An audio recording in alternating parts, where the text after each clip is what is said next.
ಯಾವಾಗ ಅಲ್ಲಾಹ್ ತಾಲಾನೊಂದಿಗೆ ನಿಮ್ಮ ಬಾಂಧವ್ಯ ಗಟ್ಟಿಯಾಗಿರುತ್ತದೋ ಆಗ ಜನರ ಬಾಂಧವ್ಯ ನಿಮಗೆ ಗ್ರೇಟ್ ಎನಿಸುವುದಿಲ್ಲ. ನಿಮ್ಮ ಸ್ಟೋರಿ ಜನರಿಗೆ ಅಸಾಧ್ಯ ಎನಿಸಬಹುದು, ಆದರೆ ಅಲ್ಲಾಹನಿಗಲ್ಲ. ಅವನು ಒಂದು ಸೆಕೆಂಡಿನಲ್ಲಿ ಮನಸ್ಸುಗಳನ್ನೇ ಬದಲಾಯಿಸಿ ಬಿಡಬಹುದು. ಅವನಷ್ಟು ನಮ್ಮನ್ನು ಪ್ರೀತಿಸುವವರು ಯಾರೂ ಇಲ್ಲ. ಜಗತ್ತಿನ ಎಲ್ಲ ಪ್ರೀತಿಯೂ ಸಿಗಲು ಸಾಧ್ಯವಿದೆ ಯಾವಾಗ ನೀವು ತವಕ್ಕುಲ್, ಯಕೀನ್ ಮತ್ತು ಸಬರ್ನಿಂದ ದುವಾ ಮಾಡುತ್ತೀರೋ ಆವಾಗ. ಅಸ್ಸಲಾಮು ಅಲೈಕುಂ ವರಹಮತುಲ್ಲಾಹಿ ವಬರಕಾತು. ಸ್ನೇಹಿತರೆ, ತಹಜ್ಜುದ್ ಮತ್ತು ಯಾವದೂದು ಎಂಬ ಅಲ್ಲಾಹುವಿನ ನಾಮದಿಂದ ಆದಂತಹ ಮಿರಾಕಲ್ ಸ್ಟೋರಿನ ಕೇಳೋಣ ಬನ್ನಿ. ಅಸ್ಸಲಾಮು ಅಲೈಕುಂ ಸ್ನೇಹಿತರೆ, ದಯವಿಟ್ಟು ನನ್ನ ಸ್ಟೋರಿ ಕೇಳಿ ಜಡ್ಜ್ ಮಾಡಬೇಡಿ. ಆಯಾ ಸಂದರ್ಭಗಳಲ್ಲಿ ಅವರಿರುವ ಪರಿಸ್ಥಿತಿ ಅದು ಅವರಿಗೆ ಗೊತ್ತಿರುತ್ತದೆ. ನಮ್ಮ ಫ್ಯಾಮಿಲಿ ಆಗ ತಾನೇ ಬೇರೆ ಮನೆಗೆ ಶಿಫ್ಟ್ ಮಾಡಿದ್ದರು.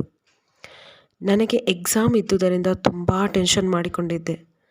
ಮನೆ ಪಕ್ಕ, ನಮ್ಮ ಪಕ್ಕದ ಮನೆಯಲ್ಲಿ ನನ್ನ ಕೋರ್ಸಲ್ಲೇ ಇರುವ ಒಬ್ಬಳು ಕ್ಲಾಸ್ಮೇಟ್ ಸಿಕ್ಕಿದಳು.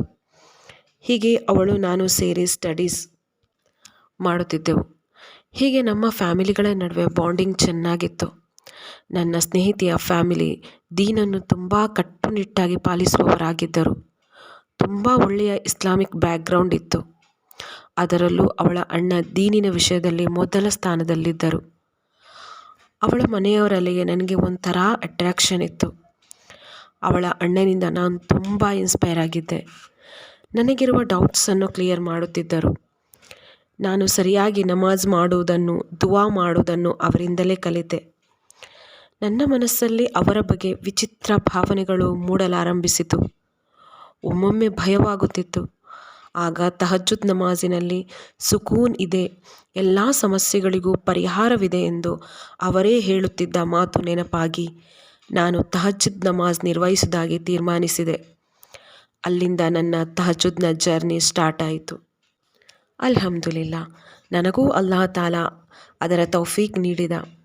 ತಹಜ್ಜುದ್ ನಮಾಜ್ ಮಾಡಿ ನನ್ನ ಮನಸ್ಸಿನಲ್ಲಿರುವ ದ್ವಂದ್ವವನ್ನು ಅಲ್ಲಾಹನಲ್ಲಿ ಹೇಳುತ್ತಿದ್ದೆ. ಅಲ್ಲದೆ, ಅಲ್ಲಾಹ್, ನಿನ್ನ ರಜಾದಲ್ಲಿ ನಾನು ರಾಜಿಯಾಗಿದ್ದೇನೆ.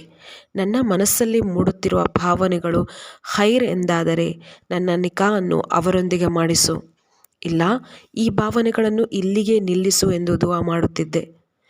ಹೀಗೆ ಮಾತನಾಡುತ್ತಾ ಒಂದು ದಿನ ಗೊತ್ತಾಯಿತು ಅವರೂ ನನ್ನನ್ನು ನಿಕಾಹ್ ಆಗಲು ಬಯಸುತ್ತಿದ್ದಾರೆಂದು. ಅವರಿಗೆ ಸ್ವಂತ ಕೆಲಸ ಇರಲಿಲ್ಲ. ಅಪ್ಪನ ವ್ಯವಹಾರವನ್ನು ನೋಡಿಕೊಳ್ಳುತ್ತಿದ್ದರು. ಜಾಬ್ಗೆ ಟ್ರೈ ಮಾಡುತ್ತಿದ್ದರು. ನಂತರ ಮನೆಯವರಲ್ಲಿ ಮಾತನಾಡುವುದಾಗಿ ಹೇಳಿದ್ದರು.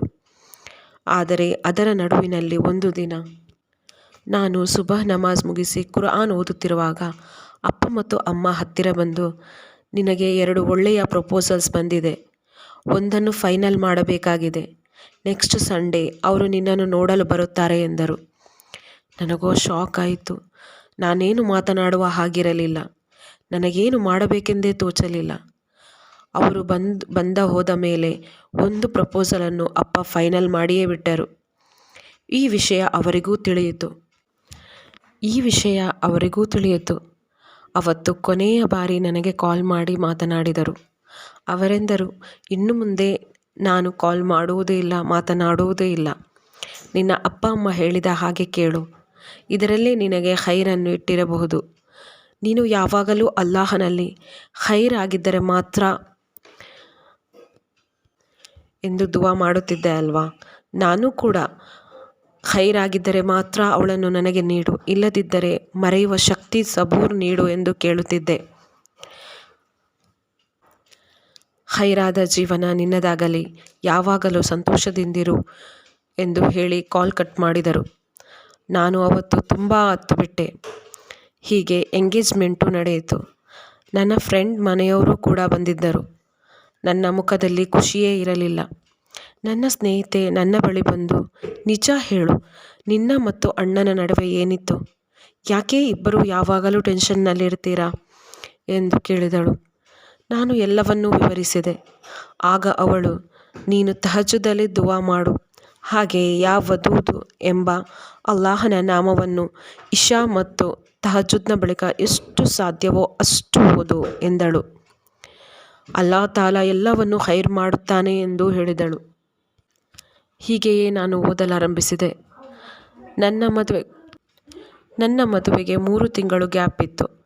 ಆದರೆ ಅಪ್ಪನ ಹೆಲ್ತಲ್ಲಿ ಸ್ವಲ್ಪ ಏರುಪೇರಾದ ಕಾರಣ 1 ತಿಂಗಳಲ್ಲೇ ನಡೆಯಬೇಕೆಂದು ಹೇಳಿದರು. ನಾನು ಕುಸಿದು ಕುಳಿತೆ. ಅಮ್ಮ ಕೇಳಿದಳು, ನೀನೇಕೆ ಖುಷಿಯಾಗಿಲ್ಲ? ಇಷ್ಟು ಒಳ್ಳೆ ಸಂಬಂಧ ಬಂದಿದೆ. ಮದುವೆಯಾಗಿ ನಿನ್ನನ್ನು ಅಬ್ರಾಡಿಗೂ ಕರೆದುಕೊಂಡು ಹೋಗುತ್ತಾರೆ. ಇಷ್ಟೊಳ್ಳೆಯ ಲೈಫ್ ಸಿಕ್ಕಿರುವಾಗ ಯಾಕೆ ಹೀಗಿರುತ್ತೀಯ? ಅಲ್ಲದೆ ಯಾವಾಗಲೂ ಏನೋ ಓದುತ್ತಾ ಇರುತ್ತೀಯ ಅಂತ ಕೇಳಿದಾಗ ತಡೆಯಲಿಲ್ಲ, ಎಲ್ಲವನ್ನೂ ಹೇಳಿದೆ.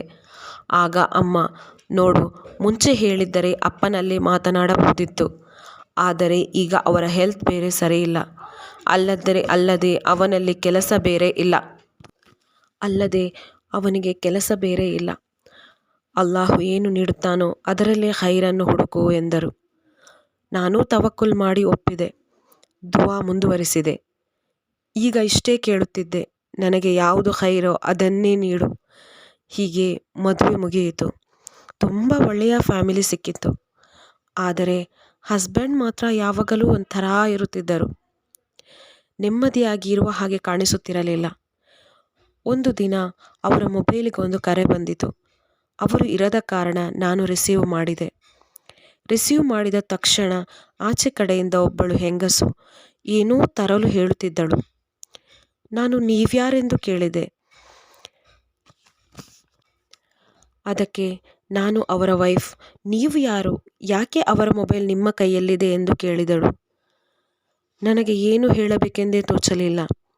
ನಾನು ಅವರ ವೈಫ್ ಎಂದೆ ಅಷ್ಟೆ. ಮುಂದೆ ಮಾತನಾಡಲಾಗಲಿಲ್ಲ. ಅವರು ಬಂದಾಗ ಅವರಲ್ಲಿ ಹೇಳಿದೆ. ಆಗ ಅವರು, ಹೌದು, ನಾನು ಇನ್ನೊಂದು ನಿಖಾ ಆಗಿದ್ದೇನೆ ಇದಕ್ಕೂ ಮುಂಚೆ. ಇದು ನನ್ನ ಫ್ಯಾಮಿಲಿಗೂ ಗೊತ್ತಿಲ್ಲ. ನಿನ್ನನ್ನು ಮದುವೆಯಾಗಿರೋದು ಅವಳಿಗೂ ಗೊತ್ತಿಲ್ಲ. ಅವಳನ್ನು ನಾನು ಸಮಾಧಾನ ಪಡಿಸುತ್ತೇನೆ. ನೀನು ನನಗೆ ಸಪೋರ್ಟ್ ಮಾಡು. ಇಬ್ಬರನ್ನೂ ಚೆನ್ನಾಗಿ ನೋಡಿಕೊಳ್ಳುತ್ತೇನೆ ಎಂದರು. ನನಗೆ ಸಹಿಸಲಾಗಲಿಲ್ಲ. ಅತ್ತೆ ಮಾವನಲ್ಲಿ ಹೇಳಿದೆ. ಅವರು ಶಾಕ್ ಆದರು. ನೀನು ಏನು ತೀರ್ಮಾನ ತೆಗೆದುಕೊಂಡರೂ ನಿನ್ನ ಜೊತೆಗಿರುತ್ತೇವೆ ಮಗಳೇ ಎಂದರು. ಆದರೆ ನೀನು ನಮ್ಮೊಂದಿಗೆ ಇರುತ್ತೇನೆಂದು ತೀರ್ಮಾನಿಸಿದರೆ ನಮಗೆ ಹೆಚ್ಚು ಸಂತೋಷವಾಗುವುದು ಎಂದು ಹೇಳಿದರು. ದಯವಿಟ್ಟು ಒಪ್ಪಿಕೋ ಎಂದರು. ಆದರೆ ನನ್ನಿಂದ ತಡೆಯಲು ಸಾಧ್ಯನೇ ಇರಲಿಲ್ಲ. ಮನೆಯವರಿಗೆ ವಿಷಯ ತಿಳಿಸಿದೆ. ಅಪ್ಪ ಅಮ್ಮ ಬಂದು ಕರೆದುಕೊಂಡು ಹೋದರು. 2 ತಿಂಗಳ ಬಳಿಕ ಡೈವೋರ್ಸ್ ಆಯಿತು. ನನಗಿದ್ದ ಒಂದೇ ಒಂದು ಭರವಸೆ ದುವಾ. ಒಂದಲ್ಲ ಒಂದು ದಿನ ನನ್ನ ಲೈಫ್ ಕೂಡ ಸರಿಯಾಗಬಹುದೆಂಬ ನಿರೀಕ್ಷೆ ಅಷ್ಟೇ. ಹೀಗೆ 8 ತಿಂಗಳು ಕಳೆದಿತ್ತು. ನಾನು ಮನೆ ಬಿಟ್ಟು ಹೊರಗೆ ಬರುತ್ತಿರಲಿಲ್ಲ. ಯಾರೊಂದಿಗೂ ಮಾತನಾಡುತ್ತಿರಲಿಲ್ಲ. ಒಂದು ದಿನ ಅದೇ ನನ್ನ ಸ್ನೇಹಿತೆಯ ಅಮ್ಮ ಮನೆಗೆ ಯಾವುದೋ ಕಾರಣಕ್ಕಾಗಿ ಬಂದಿದ್ದರು. ನಾನು ಆ ಸಮಯದಲ್ಲೂ ಯಾವುದನ್ನು ಓದುತ್ತಿದ್ದೆ. ನನ್ನ ನೋಡಿ, ಅಮ್ಮ ಇಲ್ವಾ ಎಂದು ಕೇಳಿದರು. ನಾನು ಅಮ್ಮನನ್ನು ಕರೆದೆ. ಆದರೆ ಸ್ವಲ್ಪ ಹೊತ್ತು ಹಾಗೇ ನನ್ನನ್ನು ನೋಡುತ್ತಾ ಅವರು ನಿಂತಿದ್ದರು. ಹೀಗೆ ಅಮ್ಮ ಬಂದಾಗ ಅವರು ಯಾಕೆ ಬಂದಿದ್ದರೆಂದು ಅವರು ಮರೆತೇ ಹೋಗಿದ್ದರು. ನನ್ನ ಅಮ್ಮನಲ್ಲಿ ಹೇಳಿದರು. ನಾನು ಏಕೆ ಬಂದೆ ಎಂಬುದು ಮರೆತು ಹೋಯಿತು. ಆದರೆ ನಿನ್ನ ಮಗಳನ್ನು ನೋಡಿದಾಗ ನನ್ನ ಮನಸ್ಸಿನಲ್ಲಿ ಏನೋ ಒಂಥರ ಆಯಿತು. ನನ್ನನ್ನು ಅಲ್ಲಾಹನೇ ಇಲ್ಲಿಗೆ ಕಳಿಸಿರಬೇಕು. ಒಂದು ಸಾರಿ ಈ ಮಗುವಿನ ಜೀವನವನ್ನು ಹಾಳು ಮಾಡಿದ್ದೀರಿ. ಪ್ಲೀಸ್ ಈಗ ನನಗೆ ಸೊಸೆಯಾಗಿ ನೀಡುವಿರಾ ಎಂದರು. ಆಗ ಅಮ್ಮ, ಅವಳು ಡೈವೋರ್ಸ್ ಆಗಿದೆ ಗೊತ್ತಲ್ವಾ ಎಂದರು. ನನ್ನ ಕಡೆ ತಿರುಗಿ, ನೀನೇನಾದರೂ ಅವರ ಮಗನ ಜೊತೆ ಮಾತನಾಡಿದ್ದೀಯಾ ಎಂದು ಗದರಿದರು. ಇಲ್ಲ, ಎಂಗೇಜ್ಮೆಂಟ್ನ ಮುಂಚೆ ಆಡಿದ ಮಾತು, ಅದರ ನಂತರ ಮಾತು ಆಡಲಿಲ್ಲ, ಅವರನ್ನು ನೋಡಿಯೂ ಇಲ್ಲ ಎಂದೆ. ಆಗ ಅವರ ಅಮ್ಮ, ಏನು ನಿಮಗೆ ಗೊತ್ತಿತ್ತೇ ಎಂದು ಅಮ್ಮನಲ್ಲಿ ಕೇಳಿದರು. ಹೌದು ಎಂದರು ಅಮ್ಮ. ಮತ್ತೇಕೆ ನನ್ನಲ್ಲಿ ಹೇಳಲಿಲ್ಲ? ಈಗಲೂ ಯಾರೂ ನನ್ನ ಬಳಿ ಹೇಳಲಿಲ್ಲ. ಆದರೆ ಅವನ ಪರಿಸ್ಥಿತಿ ನೋಡಿ ನನಗೆ ಅರ್ಥವಾಗಿತ್ತು ಎಂದರು. ಆಗ ನನ್ನ ಅಮ್ಮ, ಅವನ ಬಳಿ ಕೆಲಸ ಇರಲಿಲ್ಲ, ಅಲ್ಲದೆ ಒಳ್ಳೆಯ ಸಂಬಂಧ ಬಂತೆಂದು ಆ ಮದುವೆ ಮಾಡಿದೆವು ಎಂದರು. ಈಗಲೂ ನನ್ನ ಮಗನ ಬಳಿ ಒಳ್ಳೆಯ ಕೆಲಸವಿದೆ. ಅಲ್ಹಮ್ದುಲಿಲ್ಲಾ. ನಿಮ್ಮ ಮಗಳನ್ನು ಚೆನ್ನಾಗಿ ನೋಡಿಕೊಳ್ಳುವ ಶಕ್ತಿ ಇದೆ. ಈಗಲಾದರೂ ನಿಖಾ ಮಾಡಿಕೊಡಿ ಎಂದು ಕೇಳಿಕೊಂಡರು. ನಿಮ್ಮ ಗಂಡನಲ್ಲಿ ಮಾತಾಡಿ ಆದಷ್ಟು ಬೇಗ ತಿಳಿಸಿ ಎಂದರು. ಅಮ್ಮ ನನ್ನಲ್ಲಿ ಕೇಳಿದರು. ನಿಮಗೆ ಯಾವುದು ಸರಿ ಅನಿಸುತ್ತದೋ ಅದೇ ಮಾಡಿ ಎಂದೆ. ಅಮ್ಮ ಅಪ್ಪನಲ್ಲಿ ಮಾತಾಡಿ ಒಪ್ಪಿಸಿದರು. ಅಲ್ಹಮ್ದುಲಿಲ್ಲಾ, ಸಿಂಪಲ್ ಆಗಿ ನಮ್ಮ ಮದುವೆ ನೆರವೇರಿತು. ಈ ಬಾರಿ ತುಂಬ ಒಳ್ಳೆಯ ಗಂಡನನ್ನು ನೀಡಿದ ಅಲ್ಲಾ ತಾಲ. ಅಲ್ಹಮ್ದುಲಿಲ್ಲಾ, ಎಷ್ಟು ಶುಕ್ರ್ ಅರ್ಪಿಸಿದರೂ ಕಮ್ಮಿನೇ.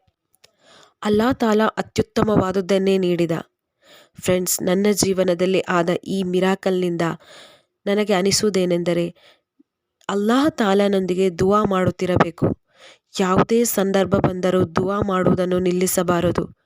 ಅಲ್ಲಾ ತಾಲ ಅತ್ಯುತ್ತಮವಾದುದನ್ನೇ ಅತ್ಯುತ್ತಮವಾದ ಸಮಯದಲ್ಲೇ ನೀಡುವನು. ತಹಜ್ಜುದ್ ಮತ್ತು ಯಾವುದೂ ನಿಂದಾಗಿ ನನ್ನ ಜೀವನದಲ್ಲಿ ಕೊನೆಗೂ ಅತ್ಯುತ್ತಮವಾದುದನ್ನೇ ನೀಡಿದ.